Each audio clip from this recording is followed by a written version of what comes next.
Por favor, abra a sua Bíblia, por gentileza. 1 Coríntios capítulo 11. Abra a Bíblia Sagrada. E eu quero pedir a você que abriu os versículos que nós iremos ler. São 17, 18, 19, 20, 21, 22. E aí na ministração da ceia, na aplicação, nós estaremos compartilhando do versículo 23 a 28. Então isso aqui é um ensino para a igreja. Ensino para aqueles que já participam da ceia, que professaram a sua fé em Cristo Jesus e, portanto, participam da ceia, mas também para aqueles que aspiram a participar da ceia do Senhor. O importante é que a palavra de Deus é para a igreja, para todos, crianças, pré-adolescentes, adolescentes, jovens e adultos. E a igreja se compõe assim. Então, 1 Coríntios capítulo 11, versículos 17 a 22, vai nos trazer esse tema sobre o propósito da ceia, porque hoje é dia de ceia. Diz assim a palavra do Senhor: nisto, porém, que vos prescrevo, não vos louvo, porquanto vos ajuntais, não para melhor, e sim para pior. Porque antes de tudo estou informado haver divisões entre vós, quando vos reunis na igreja, e eu em parte o creio. Porque até mesmo importa que haja partidos entre vós, para que também os aprovados se tornem conhecidos em vosso meio. Quando, pois, vos reunis no mesmo lugar, não é a ceia do Senhor que comeis. Porque ao comerdes, cada um toma antecipadamente a sua própria ceia. E há quem tenha fome, ao passo que há também quem se embriague. Não tendes, porventura, casas onde comer e beber? Ou menosprezais a igreja de Deus e envergonhais os que nada têm? Que vos direi? Louvar-vos-ei? Nisto certamente não vos louvo. Senhor, muito obrigado pela sua palavra, obrigado pela vida dos meus irmãos, das minhas irmãs, e por tudo que já ocorreu neste lugar. Que o Senhor agora, com a multiforme obra do seu Espírito, que o Senhor venha iluminar a igreja do Senhor através da palavra do Senhor, para falar a cada coração segundo a sua necessidade, e que saiamos daqui edificados pela palavra do Senhor. Aqueles que nos assistem pela internet também sejam edificados em suas casas, abençoados, fortalecidos, e que possam, ó Deus, estar com o mesmo sentimento, o mesmo propósito, de que é o Senhor que dirige, controla, governa as nossas vidas. Por isso, perdoa, Senhor, os nossos pecados, lava-nos e nos dê, ó Deus, a sua bênção. Em nome de Jesus. Amém. Em Atos capítulo 2, versículo 42, nós temos a gênese da igreja primitiva, o início da igreja primitiva, o início da igreja cristã. E no livro de Atos capítulo 2, nós encontramos ali dois aspectos que são basilares para sustentar a igreja. A igreja está sob essas duas bases. Uma igreja não pode prescindir da presença do Espírito Santo e, portanto, é o Espírito Santo de Deus que conduz a igreja. E a igreja também não pode prescindir, ela não pode abrir mão do absoluto de Deus, que é a palavra de Deus. Por isso que no capítulo 2 de Atos dos Apóstolos, nós temos ali o advento do Espírito Santo, que veio para ficar, para consolidar e reafirmar de que Ele é o Senhor das nossas vidas. É Ele que dirige a igreja. Mas também nós temos o discurso de Pedro, quando os apóstolos levantaram e falaram àquela congregação no dia de Pentecostes, onde as pessoas estavam ali vendo todo aquele ambiente poderoso de Deus, glória de Deus se manifestando naquele lugar, todos ali, os 120 estavam sendo cheios do Espírito Santo no cenáculo. e muitos achavam que eles estavam embriagados, ébrios. Mas o texto sagrado diz que Pedro se levanta com os apóstolos e afirma dizendo de que eles não estavam embriagados, eles não estavam bêbados, mas sim estava se cumprindo ali a promessa do profeta Joel no capítulo 2, versículo 28, de que o Senhor derramaria o seu Espírito sobre toda a carne. E ali era o cumprimento da promessa. E a mensagem de Pedro é uma mensagem cristocêntrica.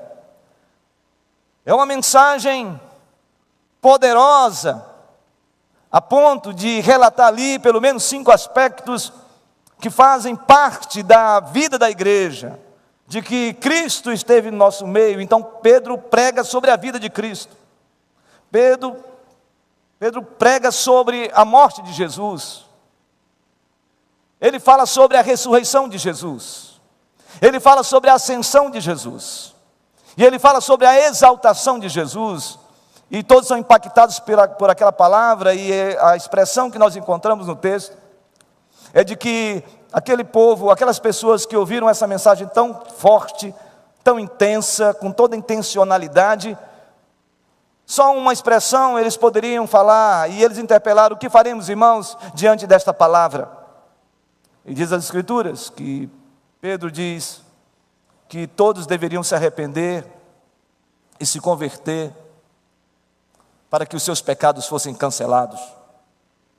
E cerca de 3.000 pessoas se convertem, sem contar crianças e mulheres.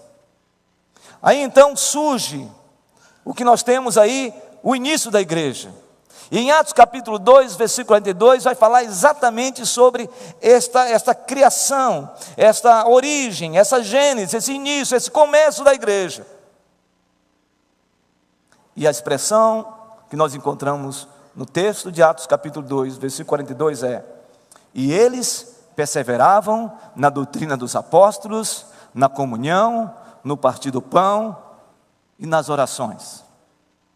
Essa igreja perseverava, insistia em viver sob o ensino dos apóstolos, a doutrina, a palavra de Deus. Essa igreja perseverava na comunhão, era uma igreja tão unida, vivia uma unidade tão intensa que impactou de uma forma linda Jerusalém, a ponto das pessoas que estavam em Jerusalém olhavam para aquele estilo de vida, e diz a Bíblia que eles eram empáticos. Essa igreja que nascia, ela era empática, ela era simpática à vida dessas pessoas, por isso eles contavam com a simpatia de todo o povo. Mas era uma igreja também que orava, e ela orava com tanta intensidade, profundidade, de que sinais e prodígios aconteciam no meio da igreja. Pessoas eram curadas, pessoas eram saradas, pessoas eram alcançadas pela graça de Deus, pessoas tinham a sua vida transformada a partir dessa manifestação sobrenatural de Deus no meio da igreja. Mas há uma especificidade nesse texto, de que essa igreja também partia o pão. Essa igreja partia o pão. E a ideia aqui é a ideia mesmo de uma comunidade que se reunia, que não olhava se ali havia rico ou pobre, não observava-se mais a questão étnica, não observava mais a etnia das pessoas. A classe social não estava ali como sendo um instrumento de separação, porque eles celebravam o partir do pão, ou seja, uma festa maravilhosa, conhecida como a festa ágape, a festa do amor, onde essas pessoas que tinham um encontro com Cristo se reuniam e comiam juntos, e bebiam, tinham tudo em comum, e no meio daquele momento de refeição, eles paravam tudo e participavam da ceia do Senhor, para trazer à memória a morte vicária de Cristo Jesus.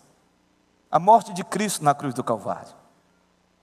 Eles faziam uma anamnese, eles traziam à memória exatamente o ato sacrificial, intencional, voluntário, bondoso, misericordioso de Jesus na cruz, que se fez maldito por mim e por você, para nos dar a salvação, a vida eterna.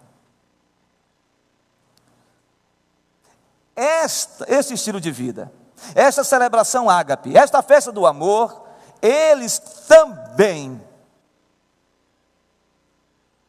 reverberaram para outras comunidades. Este ambiente de refeição, e no meio da refeição, eles paravam para participar da ceia. Não somente a igreja de Jerusalém, mas as outras igrejas foram contagiadas com esse estilo de vida. No caso que nós lemos, a igreja de Corinto. A igreja de Corinto também experimentava a festa ágape. Paulo aqui está falando de um problema que começou a acontecer na vida dessa igreja, que fazia refeições com os seus membros, celebravam a festa ágape, a festa do amor, mas que em dado momento começou a ter uma cisão, uma divisão na vida da igreja com relação à ceia do Senhor. Então Paulo vai falar sobre isso a partir do versículo 17. No versículo 17 ele começa dizendo assim: nisto, porém, que vos prescrevo, não vos louvo, porquanto vos ajuntais não para melhor, e sim para pior. Paulo aqui está fazendo uma exortação à igreja. Paulo está exortando a igreja sobre o propósito da ceia. E Paulo está dizendo de que quando eles se reuniam para a festa ágape, para a celebração, eles estavam se reunindo não para melhor, eles não estavam tendo mais aquela perspectiva da essência dessa festa maravilhosa, que era juntar o povo de Deus para celebrar e compartilhar suas necessidades. Agora eles se reuniam, sim, para observar tão somente as suas próprias mazelas, os seus próprios desejos, os seus guetos,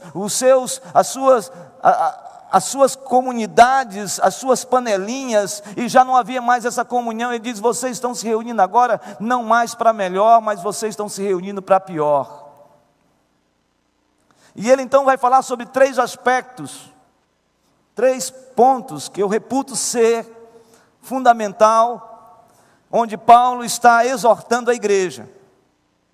Primeiro, Paulo vai falar aqui sobre essa igreja que se reunia, e essa igreja não se reunia mais para viver o melhor de Deus, mas o pior da sua vida carnal. Ele diz que essa igreja era uma igreja que estava vivendo em partidarismo. Era uma igreja que estava experimentando o partidarismo. E aí o versículo de número 18 nos fala sobre isso. Observe o texto. Porque antes de tudo, estou informado a ver o que, irmãos? Divisões entre vós, quando vos reunis na igreja, e eu em parte o creio. O que Paulo está falando aqui? O que Paulo está enunciando nesta mensagem? O versículo 19 diz: porque até mesmo importa que haja partido entre vós, para que também os aprovados se tornem conhecidos em vosso meio. Paulo aqui faz uma reafirmação, dizendo de que esta igreja estava sendo uma igreja partidária. E qual era o aspecto? É que quando eles se reuniam, os ricos levavam comida, suas refeições, sua bebida, e eles, entre eles, comiam, bebiam, chegando até ao ponto de se embebedarem de tal forma que perdiam a capacidade de entendimento do que estava acontecendo. E os pobres eram colocados ao lado, ao largo. Então eles comiam e deixavam os pobres sem nada. Os pobres, por serem pobres, eles não tinham como levar seus alimentos. Então, a festa ágape era quando se constituía algo lindo e maravilhoso, porque os ricos compartilhavam os seus bens, as suas refeições, a bebida, com os pobres. Aquela ideia do texto de compartilhar as nossas posses segundo alguém ou algum irmão, uma irmã esteja passando por necessidade. Então havia uma cisão, e o termo divisão aqui no original é cisma, rompimento, ruptura. Havia ruptura na igreja, ricos para um lado, pobres para o outro. Irmãos, isso é muito sério, porque a ceia do Senhor tem um significado extraordinário a respeito da unidade do corpo. Quando nós participamos da ceia, nós temos que pensar na unidade do corpo de Cristo. Não tem rico, não tem pobre. Diante da ceia do Senhor, o Senhor não vê rico e nem pobre, não vê classe social e nem racial. Eu e você somos um em Cristo Jesus.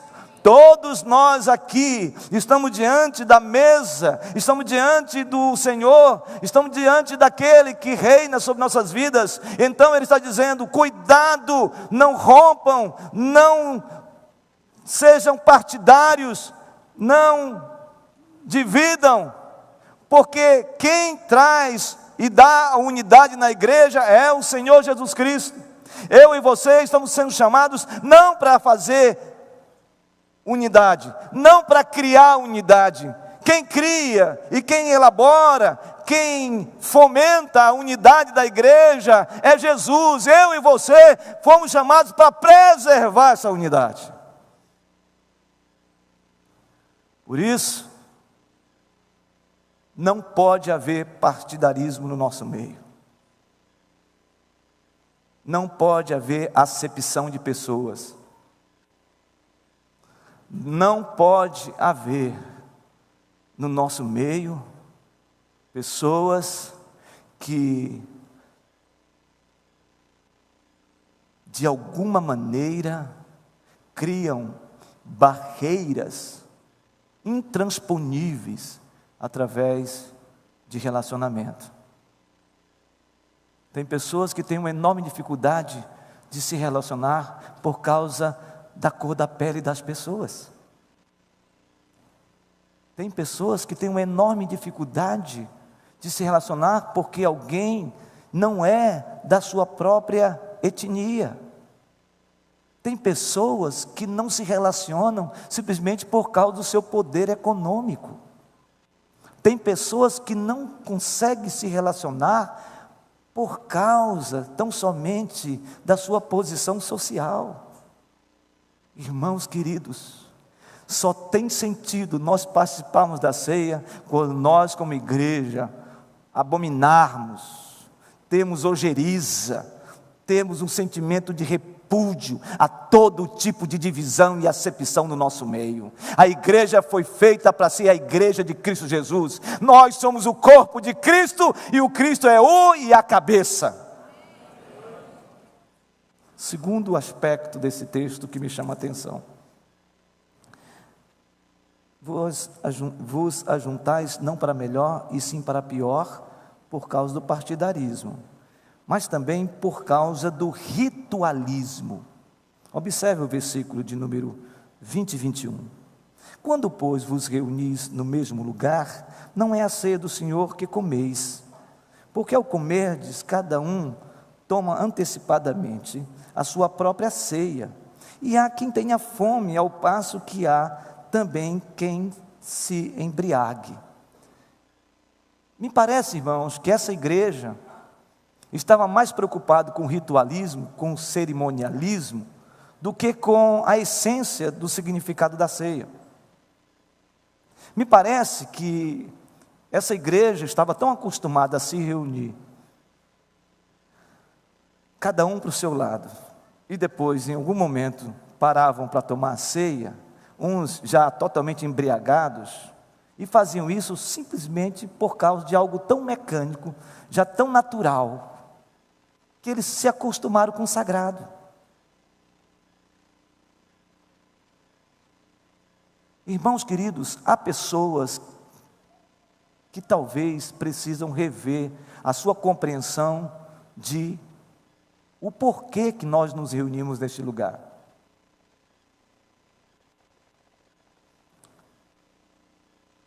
nós nos reunimos neste lugar não para desenvolver um pensamento antropocêntrico, onde eu estou aqui para ter o meu enlevo espiritual, para eu ser o centro da adoração, para mais um culto na igreja, para mais um ato mecânico, ritualístico e, digamos, até cerimonial, tendo uma perspectiva somente por ser um ato cerimonialístico. Parece que nós precisamos entender o conceito de adoração e o conceito de culto. Eu e você temos que ter na mente que nós vamos para o templo e reunirmos aqui enquanto igreja para adorar a Deus. É Deus que tem que ser adorado. Quando o salmista diz, alegrei-me quando me disseram, vamos à casa do Senhor, é porque no coração dele, na mente dele, ele estava indo para o templo para adorar o Rei dos Reis, o Senhor dos Senhores, o Todo-Poderoso, Criador dos céus e da terra. Ele tinha essa clareza em mente, de que ele indo ao templo, ele estava indo para adorar a Deus. Não importa se os cânticos não estão muito adequados, as coisas não estão avançando, não importa se não está tendo aquela visão estética do belo dentro de um momento de adoração, dentro de um momento da igreja. Não importa isso, irmãos, isso é importante, sim, tem sua relevância, seu aspecto estético na adoração, mas o que importa na verdade é como eu estou diante de Deus, e eu vou à casa de Deus para adorar a Deus. Então é Deus que tem que ser adorado. Essa é a nossa visão reformada, é a visão teocêntrica de Deus. Deus é o centro, Ele está no centro, Ele está no timão da nossa vida, Ele está no lastro da nossa vida, Ele é a centralidade de tudo, tudo vem dEle e tudo volta para Ele, porque Ele é o Deus poderoso, Ele é o Deus que tem o domínio de todas as coisas, Ele é o Deus que tem que ser adorado, e se nós não adorarmos, Ele continua sendo Deus, porque Ele é Deus a despeito da minha e da sua adoração. Agora, quando a igreja se reúne com a compreensão de que nós estamos diante de Deus para adorá-lo, e Ele se alegra, porque essa adoração é como um incenso agradável às suas narinas.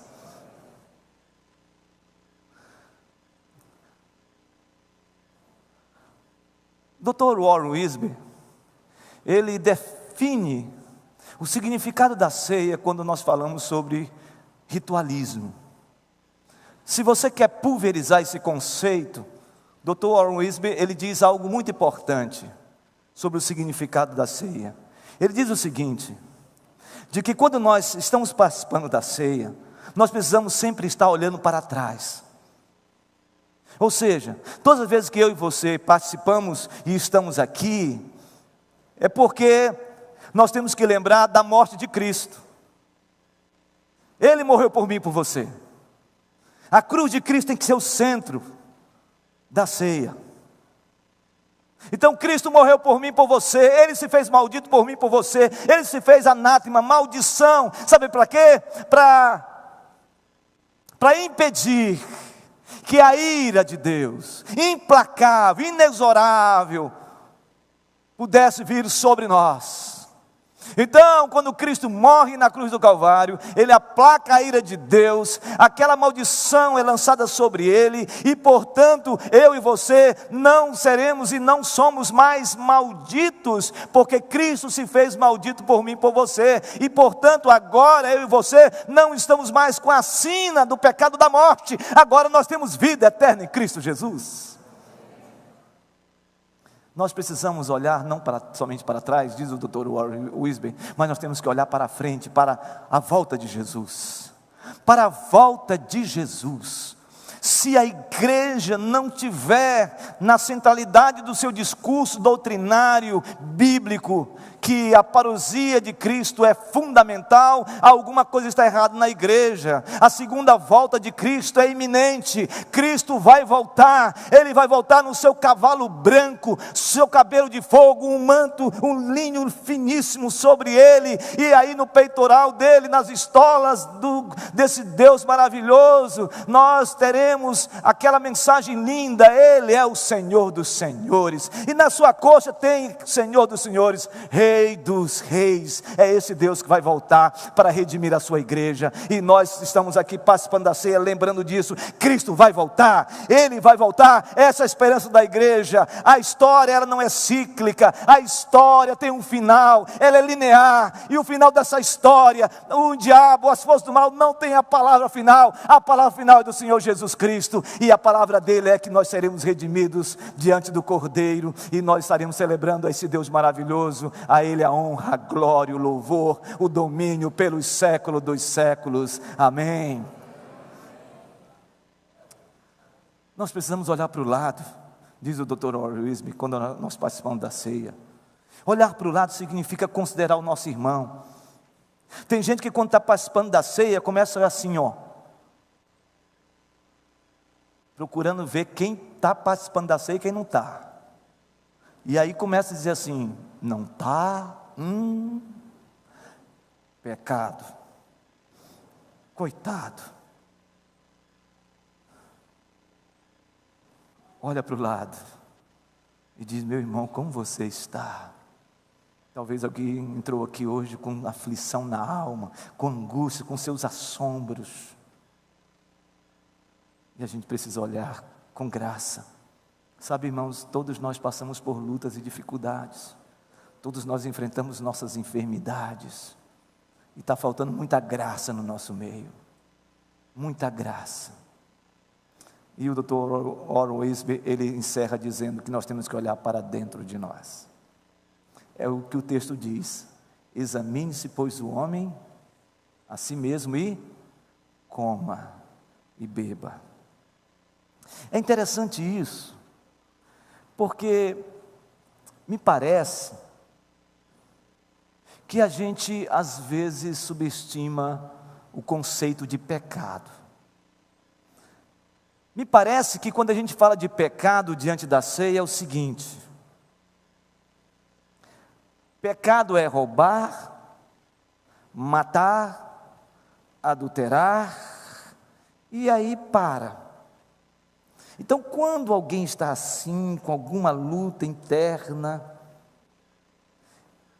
e achar que isso, só isso, é que faz com que você não possa se examinar profundamente, por causa apenas dessa ideia de pecado, a gente precisa refletir.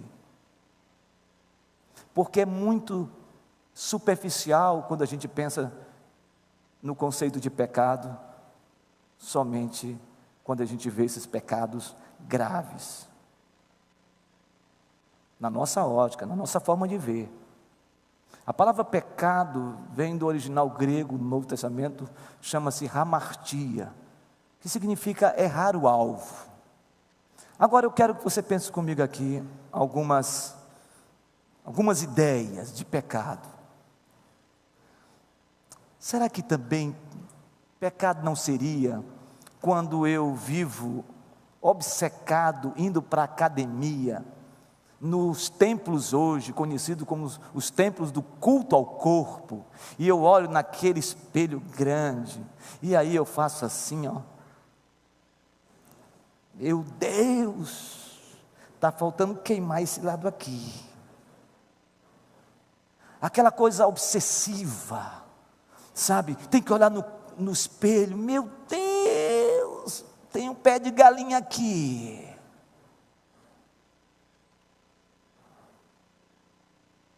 A vaidade. Será que isto não nos assusta? Aí você está dizendo: pastor, é pecado? Exageradamente é pecado. Mas também é pecado Aquele que vive uma vida sedentária. Aquele que não cuida do corpo. Aquele que tem o bucho para fora. E um umbigão. Tocando naquela camiseta da última eleição passada. Também é pecado. Você conhece alguém assim? Não. Já estão olhando para o outro. Senhor, fala com ele.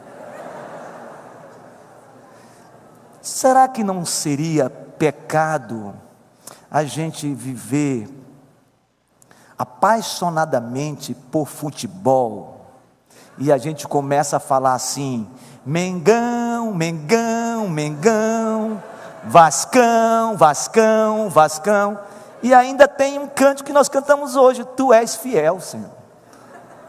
Os corintianos se alegram com isso. Será que isso também não pode ser o centro da nossa adoração, em vez de ser o Senhor o centro da nossa adoração? Hein, irmãos? Quando eu vou participar da ceia, eu lembro disso? Será que não seria pecado aquela pessoa que diz assim: eu falo a verdade sempre, doem quem doer? Você já ouviu alguém falar assim? Eu falo a verdade, não importa, qualquer hora, qualquer momento eu falo. É pecado falar a verdade de qualquer jeito, em qualquer hora, sem respeitar as pessoas. A gente tem que falar a verdade na hora certa, no momento certo, em circunstâncias certas. Me parece que nós estamos pensando em pecado só nessa ideia que a gente tem, e a gente não começa a analisar que muitas vezes eu estou me conduzindo em algumas áreas da minha vida, desta maneira. Queridos, quando Paulo disse: examine-se ao homem a si mesmo, ele está dizendo que a gente tem que olhar para dentro de nós. Mas mais do que isso, a ideia mais profunda e linda do texto bíblico sobre se autoexaminar é o seguinte: quando eu participo da ceia, e antes de participar eu me examino, e eu me confronto com os assombros da minha alma, quando eu confronto com as mazelas da minha alma, com aquilo que é mais escuro dentro de mim, os meus porões estão completamente cheios de assombros que geram algo terrível na minha alma, e eu estou diante de Deus, no momento de me examinar diante do Senhor, do Espírito Santo de Deus, naquele momento eu me sinto indigno. É nessa hora que nós de fato somos confrontados por Deus. Meu irmão, minha irmã, não são as nossas virtudes que nos habilitam para participar da ceia do Senhor. Não há virtude em nós. Por mais que nossas virtudes sejam maravilhosas, que eu estou dizendo no sentido de ter o reconhecimento de Deus, é óbvio que todo mundo aqui tem suas virtudes, mas as virtudes não podem ser um instrumento passaporte para que eu participe da ceia, dizendo: Senhor, eu estou agora em condição de participar da ceia do Senhor. Nós temos que olhar para as Escrituras, quando a gente se depara com um publicano e um fariseu olhava para o publicano e dizia: eu não sou como esse fariseu, como esse publicano aqui. Eu sou, Senhor, e Tu conheces a minha vida. Eu oro 3 vezes ao dia, eu entrego o dízimo do Senhor fielmente. Eu sou uma pessoa com uma vida ilibada, sem nenhum tipo de situação constrangedora. Então eu não sou como esse publicano. E esse publicano ficava batendo no peito, dizendo: tenha misericórdia de mim, Senhor, ser propício. O que ele estava dizendo? Eu sei quem eu sou indigno. Eu sou indigno. E aí eu quero dizer algo para você. Esse ato de indignação, de indignidade, esse ato de dizer quem a gente é para Deus, é que faz com que a gente se habilite a participar da ceia do Senhor. É quando a gente chega para Deus e fala para Ele quem a gente é. E aí quando a gente fala o que nós somos para Ele, a santidade dEle vem sobre nós. E portanto a gente sente o bálsamo, o elevo, a graça, o bálsamo de Gileade transbordando na nossa vida, para que nós possamos participar da ceia do Senhor. Foi por isso que o Senhor, na sua palavra, usando o apóstolo Paulo, disse: examine-se e coma. É isso que a gente precisa. A gente precisa dizer para Deus quem a gente é. Sabe, irmãos, chega de legalismo, chega de olhar tudo pela letra, dissociada de uma sensibilidade profunda que é gerada pelo Espírito Santo em nossa vida, para que as pessoas sejam tocadas e ministradas através da gente, como gente que somos e com as nossas limitações mais profundas que nós temos. Quando nós não sentimos que somos indignos, é porque Deus está nos dando dignidade para participar da ceia do Senhor. Quando nós acharmos que somos dignos e que as nossas virtudes é que geram o passaporte para estarmos diante de Deus puro, irmãos, alguma coisa está acontecendo. O Evangelho é aquele e é esse que nos aponta de que apesar de nós, apesar de todas as nossas fragilidades, apesar de todas as nossas dores, apesar de tudo que nós fazemos, graças a Deus, que não é pelo meu mérito e nem pelo seu mérito que nós temos e vivemos sob a graça de Deus.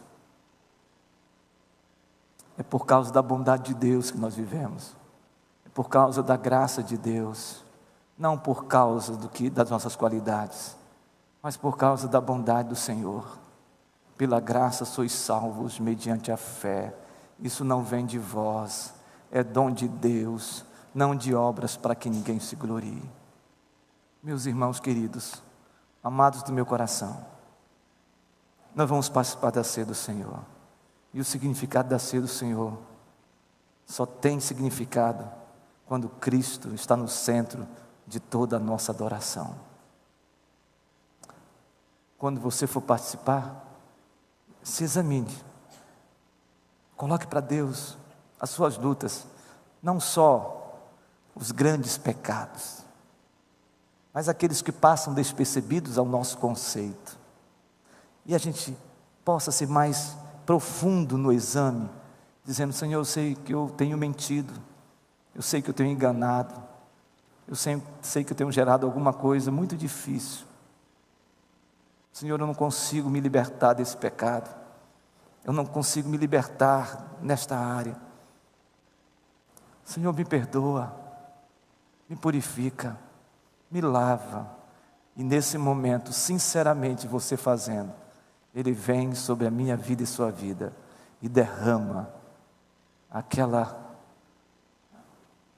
aquele vento, sopra aquele vento, um vento que nos traz alívio, nos traz certeza de que se nós chegamos até aqui, nós chegamos por causa da graça de Deus. Que Deus nos abençoe, irmãos. Que Deus nos faça hoje participar da melhor ceia das nossas vidas, porque Cristo está aqui. Vamos orar? Obrigado, Senhor. Obrigado pela igreja do Senhor. Ajuda-nos a viver segundo a Tua vontade. Consagramos agora estes elementos, pão e cálice, para que haja edificação na igreja do Senhor. Em nome de Jesus. Amém, Senhor.